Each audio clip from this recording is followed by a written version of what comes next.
ہم سب کو میرے اللہ نے آپ صلی اللہ علیہ وسلم کا نبوت اور ختم نبوت والا پیغام پہنچایا، جس کی بدولت ہم سب بحمد اللہ مسلمان ہیں اور آپ صلی اللہ علیہ وسلم کے امتی ہیں۔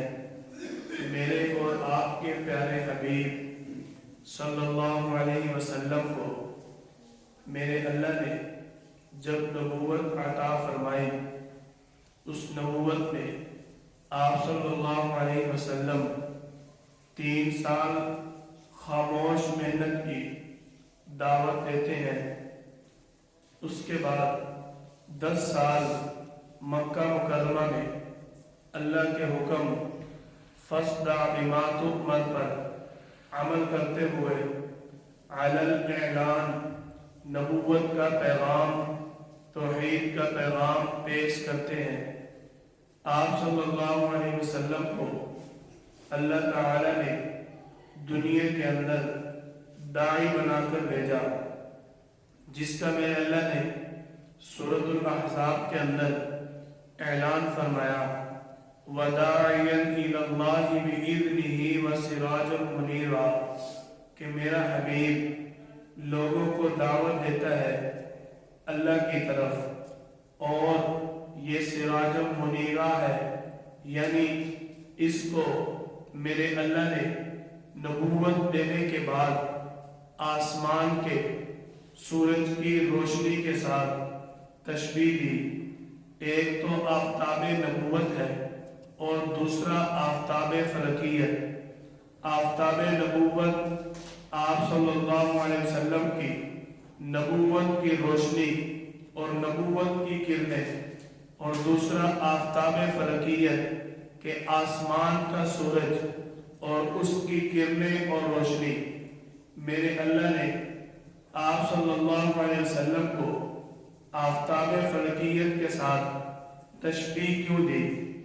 اس تشبیہ کو مختصر وقت میں پوری توجہ کے ساتھ سمجھیے گا۔ میرے اللہ نے آفتاب نبوت کو آفتاب فلکیت کے ساتھ تشبیہ دی۔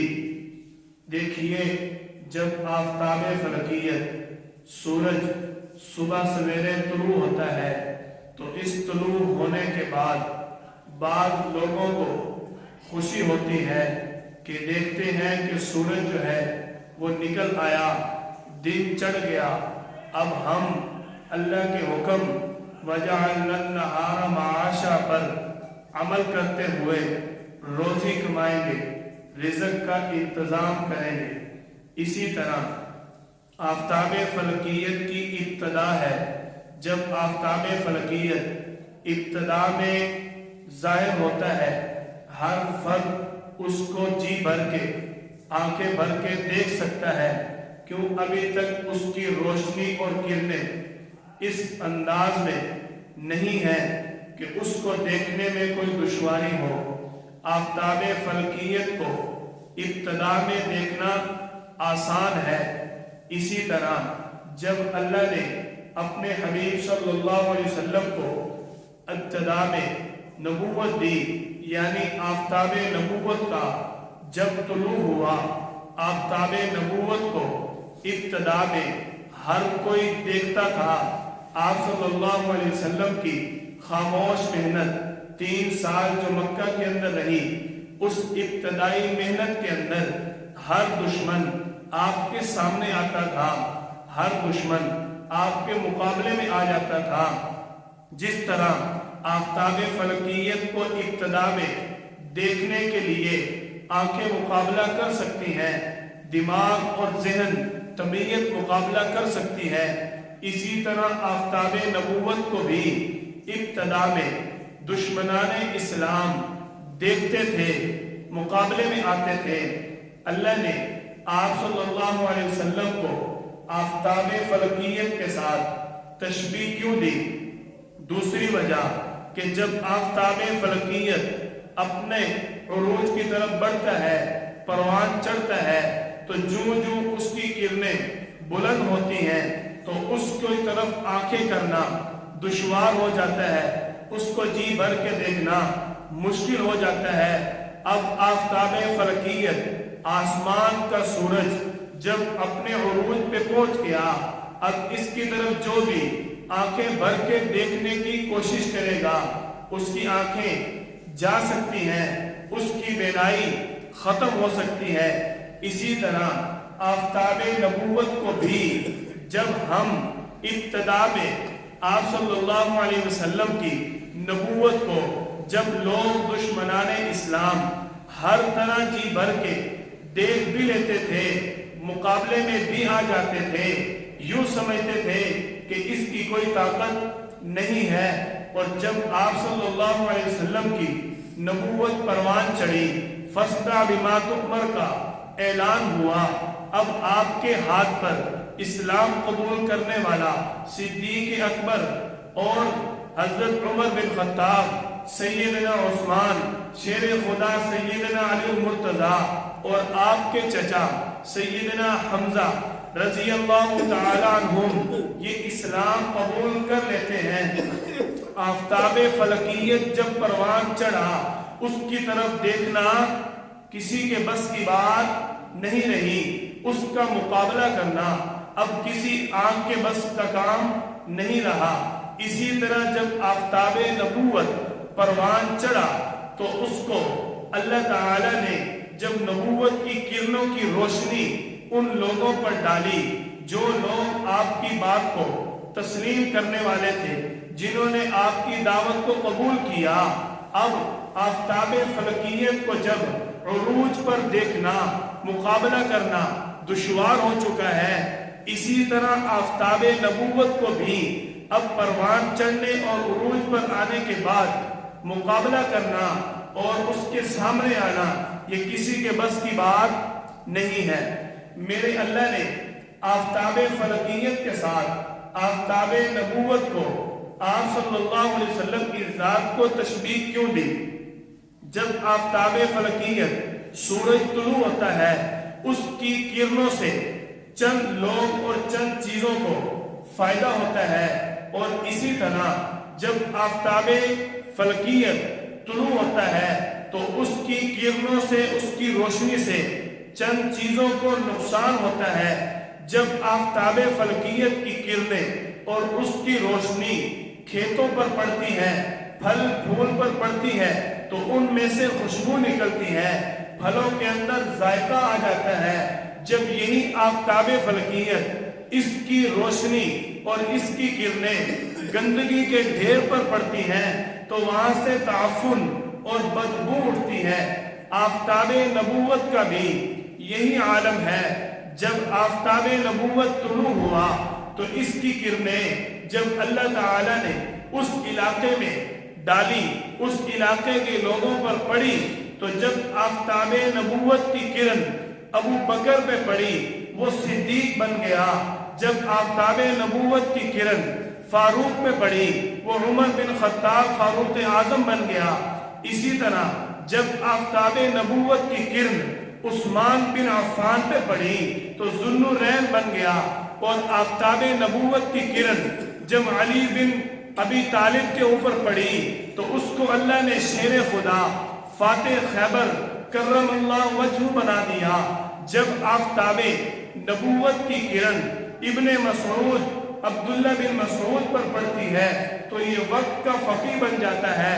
جب آفتاب نبوت کی کرن عبداللہ بن عباس پر پڑتی ہے تو یہ مفسر قرآن بن جاتا ہے۔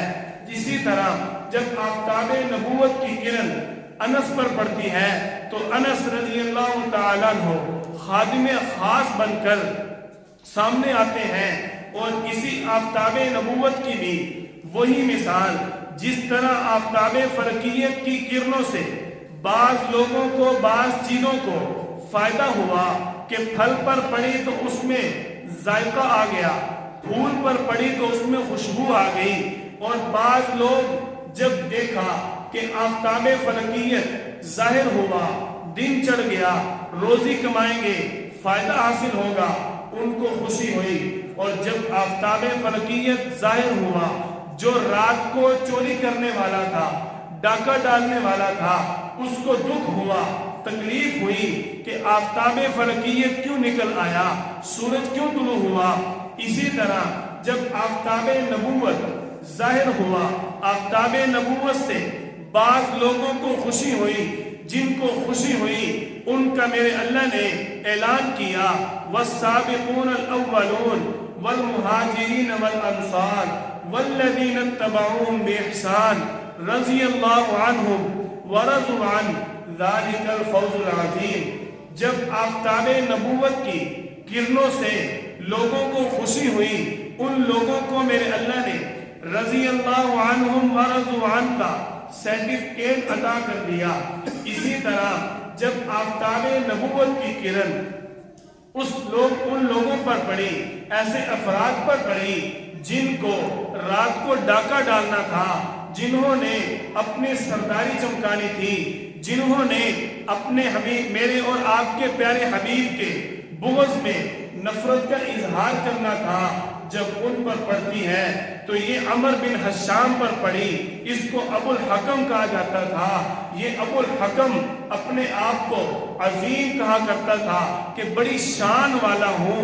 جب آفتاب نبوت کی کرن اس پر پڑی اور اس سے بدبو پھیلی، تعفن آیا، اب اس کا لقب ابو جہل بن گیا۔ جب آفتاب نبوت کی کرن حقیقی چچا ابو لہب اس پر پڑتی ہے تو یہ تبت یدا ابی لہب و تب بن گیا۔ جب آفتاب نبوت کی کرن عقبہ بن ابی معیط پر پڑتی ہے تو میرا اللہ اس کو اعلان کرتا ہے وَيَوْمَ يَعَزُّ الظَّالِمِ، اس دن میں یہ ظالموں کے اندر شمار ہوں گے۔ جب آفتاب نبوت کی کرن ابو بکر پر پڑی وہ صدیق بن جاتا ہے، بلال پر پڑی وہ غلام بن کر قدموں میں آتا ہے۔ اسی طرح جس کو آفتاب فلکیت سے خوشی ہوئی وہ تو صحابی بن گیا، اور جس کو آفتاب نبوت کی کرنوں سے تکلیف ہوئی، پریشانی ہوئی، دکھ ہوا، وہ ابو جہل اور ابو لہب دشمن اسلام بن کر سامنے آیا۔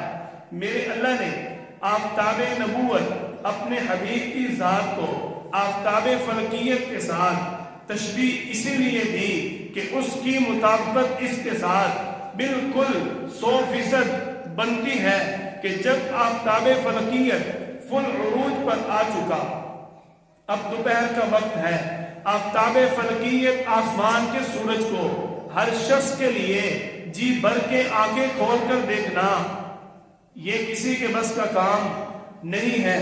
اور جب آپ صلی اللہ علیہ وسلم ابھی 43 سال کی عمر میں ہیں اور 3 سال خاموش محنت کرتے ہیں، اس خاموش محنت کے بعد 10 سال مکہ کے اندر مصائب اور ان کی دشمنان اسلام کی طرف سے آنے والی تکالیف اور پریشانیوں کا سامنا کرتے ہیں۔ کیوں؟ ابھی آفتاب نبوت بڑھ رہا ہے، ابھی فل عروج پر نہ آیا۔ جب یہی آفتاب نبوت مدینہ میں پہنچ جاتا ہے، مدینہ میں جا کر صحابہ کرام کی کثیر تعداد میں جماعت ملتی ہے کہ اب آفتاب فلکیت جب عروج پہ آیا، اس کو دیکھنا کسی کے بس کی بات نہیں ہے۔ اسی طرح جب آفتاب نبوت معراج پہ جاتا ہے اور اس کی معراج عروج کی نشانی ہے، اس وقت اس کو اللہ نے اتنی قوت اور طاقت دے دی کہ اب آئی جو اگر کوئی اس کی طرف اینٹ تو اس کا پتھر جواب ہوگا، کہ اب اگر اس کی طرف کوئی دشمن بڑھے گا، آگے عمر بن خطاب کھڑا ہو جائے گا کہ آؤ بیت اللہ کے اندر نماز پڑھو۔ اب عمر اسلام لا چکا ہے۔ آفتاب نبوت کی کرن میں اتنی طاقت آ گئی کہ اب وہ غل عروج پر ہے، اب اس کا مقابلہ کرنا کسی کے بس کی بات نہیں ہے۔ میرے اور آپ کے پیارے حبیب صلی اللہ علیہ وسلم جب اسی طرح مدینہ طیبہ کی طرف سفر روانہ کرتے ہیں، اس سفر کے دوران اب دیکھو ایک دشمن اسلام جب آپ غار ثور کے اندر پناہ لیے ہوئے تھے، آپ کا پیچھا کرتے ہوئے وہاں پر پہنچتا ہے جس کا نام سراقہ بن مالک ہے۔ یہ اپنے تیز گھوڑے پر وہاں پر تلاش کرتے ہوئے آپ کو اور آپ کے ساتھی کو وہاں دیکھتا ہے اور جب دیکھتا ہے صدیق اکبر رضی اللہ تعالیٰ عنہ عرض کرتے ہیں یا رسول اللہ دشمنان اسلام نے ہمیں پکڑ لیا، تو فوراً اللہ کی طرف سے وحی آتی ہے لا تحزن ان اللہ معنا، اللہ آپ کے ساتھ ہے۔ اب آپ کی نبوت عروج کی طرف جا رہی ہے، اس لیے آپ کا کوئی مقابلہ نہیں کر سکتا۔ آپ صلی اللہ علیہ وسلم اب غار کے منہ پر کھڑے ہیں اور سراقہ دوڑتا ہوا آ رہا ہے۔ آپ نے دعا کی کہ یا اللہ اس سراقہ کا گھوڑا اسی جگہ زمین میں دھس جائے۔ فوراً سراقہ کا گھوڑا زمین کے اندر دھس جاتا ہے، اور یہی سراقہ جو آپ کا دشمن بن کر آ رہا تھا فوراً آپ کے دربار میں درخواست کرتا ہے کہ آپ کی دعا اور بد دعا کی وجہ سے میرا گھوڑا زمین میں دھس گیا۔ دیکھو میرے اور آپ کے پیارے حبیب کو اللہ تعالیٰ نے تمام انبیاء کرام والی حکمت اور بصیرت اور معجزات عطا فرمائے۔ دیکھو موسیٰ علیہ السلام نے قارون کے بارے میں یہ بد دعا کی تھی کہ یا اللہ اس کو زمین میں دھنسا دے، تو میرے اللہ نے اس کو زمین میں دھنسا دیا۔ موسیٰ علیہ السلام کے سامنے جب قارون کو اللہ نے زمین میں دھنسایا نا، اللہ نے سب سے پہلے اس کی ٹانگوں والا حصہ زمین میں دھنسایا اور موسیٰ علیہ السلام سے پوچھا کہ اب کیا کہتے ہو؟ موسیٰ علیہ السلام نے عرض کی کہ اے میرے رب کریم یہ بڑا ظالم ہے، اس کو اور پکڑو۔ پھر اللہ تعالی نے پوچھا موسیٰ اب کیا کہتے ہو؟ اللہ سے درخواست کی اللہ اس کو یا اللہ اور پکڑو۔ قارون کو آپ صلی اللہ علیہ وسلم والا جو موسیٰ علیہ السلام کا معجزہ تھا اور موسیٰ علیہ السلام والا جو آپ صلی اللہ علیہ وسلم کا معجزہ تھا، اس میں مشابہت دیکھیے کہ قارون کو موسیٰ کی بد دعا نے زمین میں دھنسا دیا، اور میرے اور آپ کے پیارے آقا صلی اللہ علیہ وسلم کی بد دعا نے سراقہ کے گھوڑے کو زمین میں دھنسا دیا۔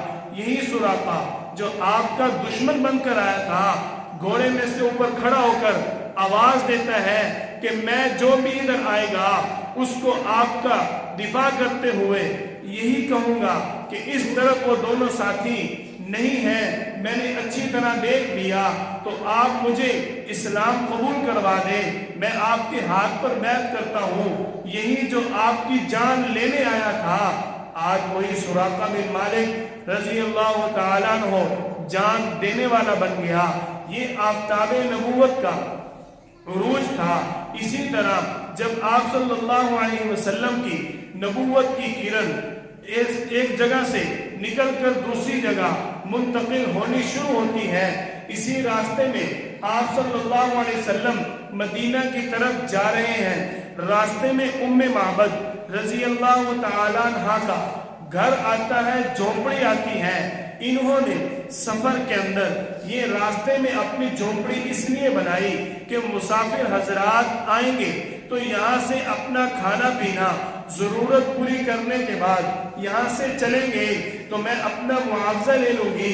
یوں سمجھے کہ راستے پر ایک قسم کا ہوٹل نما ان کا گھر تھا، جہاں سے لوگوں کو کھلا پلا کر ان سے معاوضہ وصول کر لیتے تھے۔ آپ صلی اللہ علیہ وسلم جب آفتاب نبوت کے ساتھ اس کی جھونپڑی میں تشریف لے گئے تو وہاں پر پوچھنے کو جواب ملا کہ گھر میں کھانے کے لیے کچھ نہیں، ایک بیمار بکری کھڑی ہے۔ آپ صلی اللہ علیہ وسلم نے اجازت طلب فرمائی اور اس بیمار بکری کے تھنوں کو ہاتھ لگایا، اور وہ بیمار بکری جو کئی ماہ سے کئی سال سے دودھ نہ دیتی تھی، اللہ کے حکم سے اس کے تھنوں میں دودھ آ گیا۔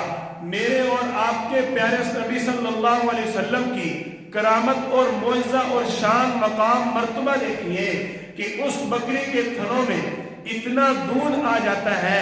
اب بکری کا دودھ آپ صلی اللہ علیہ وسلم نے بھی پیا، آپ کے ساتھی سیدنا صدیق اکبر نے بھی پیا، آپ کے ساتھ عبداللہ بن ابی بکر رضی اللہ عنہما یہ بھی موجود تھے، انہوں نے بھی پیا۔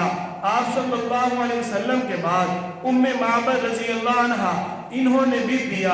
ام معبد کے گھر کے سارے برتن آپ صلی اللہ علیہ وسلم کے اس معجزے کی دلیل کے طور پر سارے برتن بھر جاتے ہیں اور معبد حیران ہو جاتی ہے، لیکن آپ صلی اللہ علیہ وسلم تو مسافر تھے، وہاں سے مدینہ کی طرف چل پڑے۔ معبد کا جب خاوند گھر آیا، ابو معبد رضی اللہ عنہ آپ صلی اللہ علیہ وسلم کے اس گھر میں جانے کی وجہ سے میرا اور آپ کا پیارا نبی صلی اللہ علیہ وسلم، جس کے پسینے کے اندر ایسی خوشبو ہو کہ جس کی خوشبو کا دنیا کے اندر کوئی بدل نہیں ہے، ابو معبد رضی اللہ عنہ گھر آئے اور آ کر اپنی بیوی سے پوچھتے ہیں کہ اے معبد، تو بتا، آج گھر میں بڑی عجیب سی خوشبو آ رہی ہے اور بہت عمدہ اور اعلیٰ خوشبو ہے، میں پوچھتا ہوں میری عدم موجودگی میں آج میرے گھر کون آیا؟ آپ صلی اللہ علیہ وسلم کا نام تو معبد نے نہیں پوچھا تھا، تو فوراً اس بات میں پریشان ہو گئی، میں اس کو کیا جواب دوں؟ آپ صلی اللہ علیہ وسلم کے بارے میں اپنی طرف سے یہ بات سمجھتی ہے کہ جب اس نے بکریوں کے تھنوں کو ہاتھ لگایا تو اس میں دودھ آ گیا، جب وہ ہمارے گھر میں آیا گھر میں روشنی ہو گئی، جب وہ ہمارے گھر سے ہو کر چلا گیا تو وہ ہمارے گھر کے اندر اب تک اس کی خوشبو موجود ہے، یہ کوئی مبارک شخص ہوگا۔ تو اس نے اپنے خاوند کو جواب دیا، اس کا نام مبارک تھا۔ کیا کہتی ہے؟ اس کا نام کیا تھا؟ مبارک تھا، اپنی طرف سے نام رکھ لیا۔ اب ابو معبد رضی اللہ عنہ جب ہر روز بکریاں چرا کر گھر آتے ہیں، آ کر معبد سے یہ کہتے ہیں، مجھے پہلے اس مبارک کی باتیں سنا، مجھے اس مبارک کی باتیں سنا، مجھے اس کی کہانیاں سنا، جو اس کے واقعات اس دن ہوئے تھے، مجھے وہ سنا، میں اس کے بعد کھانا کھاؤں گا۔ اور ابو معبد رضی اللہ عنہ کا ہر روز کا یہی معمول تھا۔ ایک دن ابو معبد اپنی زوجہ معبد رضی اللہ عنہ سے کہہ دیتے ہیں کہ مجھے اس کا کلمہ پڑھنا ہے، میں اس کو ملنا چاہتا ہوں۔ معبد رضی اللہ عنہ ایک مرتبہ مدینہ کے بازار میں اسی اپنے گھر کے کام کے لیے سامان لینے کے لیے گئی ہیں، دیکھتی ہیں بازار میں سیدنا صدیق اکبر رضی اللہ تعالیٰ عنہ کھڑے ہیں، دوڑتی ہوئی جا کر ان کا ہاتھ پکڑتی ہے اور ہاتھ پکڑ کر پوچھتی ہے، مبارک کہاں ہے؟ کیا پوچھتی ہے؟ مبارک کہاں ہے؟ صدیق اکبر رضی اللہ عنہ کو پتہ ہے مبارک کون ہے؟ پتہ ہی نہیں۔ اب ابو بکر صدیق رضی اللہ تعالیٰ عنہ سوچ میں پڑ گئے، کون مبارک، عورت کون ہے، معاملہ کیا ہے، واقعہ کیا ہے؟ تو فوراً صدیق اکبر رضی اللہ تعالیٰ عنہ کے دل میں اللہ نے یہ بات ڈالی کہ شاید اس عورت نے میرے پیارے حبیب صلی اللہ علیہ وسلم کو دیکھا ہوگا، یہ اس کا ہی پوچھ رہی ہوگی، کیونکہ ابو بکر صدیق رضی اللہ تعالیٰ عنہ کی زیادہ زندگی تو اب آپ صلی اللہ علیہ وسلم کے ساتھ ہی گزرتی تھی۔ اسلام لانے کے بعد تو سب کچھ چھوڑ دیا تھا، اپنے حبیب کی ایک آواز پر سب کچھ قربان کر دیا تھا۔ یہ ابو بکر صدیق رضی اللہ تعالیٰ عنہ کو اللہ نے جو خصوصیت اور شان عطا فرمائی کہ رفیق کا لقب جو ملا، رفیق اس کو کہتے ہیں کہ جو صرف اور صرف اپنے دوست کے ساتھ ہی رہے اور اپنے دوست کا ہی ساتھ رہے، جس کو صرف اور صرف اپنا محبوب اور اپنے محبوب کے علاوہ کچھ نظر نہ آتا ہو۔ اب صدیق اکبر رضی اللہ تعالیٰ عنہ معبد رضی اللہ عنہ کو لے کر آپ صلی اللہ علیہ وسلم کی خدمت میں حاضر ہوتے ہیں اور یہ اسلام کو قبول کر لیتی ہیں۔ یہ ہے آفتاب نبوت اور آفتاب فلکیت کے اندر تشبیہ۔ آفتاب نبوت کی جو کرنیں پھیلی، معجزات سامنے آئے، جن کو خوشی ہوتی تھی وہ اسلام قبول کرتے رہے، اور جن کو تکلیف ہوئی، جن کو اس بات سے دشمنی تھی، انہوں نے اپنے لیے جہنم کو خریدا، جن کے بارے میں میرے اللہ نے واضح اعلان کیا ہے الی سواء الجحیم، کہ ان کو ہم جہنم تک پہنچا کر رہیں گے۔